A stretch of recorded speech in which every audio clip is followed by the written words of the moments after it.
My name is P. Divya. I am studying fourth class. Today we are explaining భాషా భాగాలు.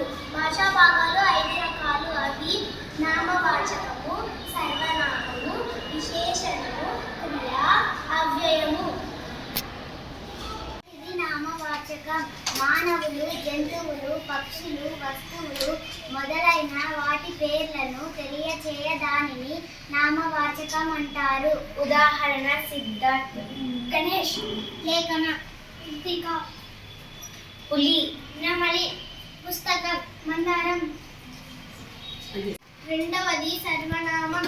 నామవాచకం బదులుగా వాడే దానిని సర్వనామం అంటారు. ఉదాహరణ అది, అతడు, ఆమె, ఇది, వారు, వీరు, మేము. Very good.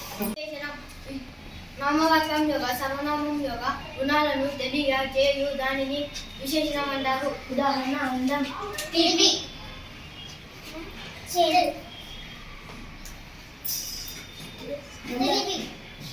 తెల్లని, నల్లని, పొడుగు, పొట్టి. వచన విభక్తుల చేత మార్పు చెందనిది అవ్యయం. ఉదాహరణలు అయ్యో, అవునా, ఆహా, కాబట్టి. క్రియ, పనిని తెలియచేసే భాషాభావాన్ని క్రియ అంటారు. ఉదాహరణ చదవడం, రాయడం, పరిగెత్తడం, తినడం,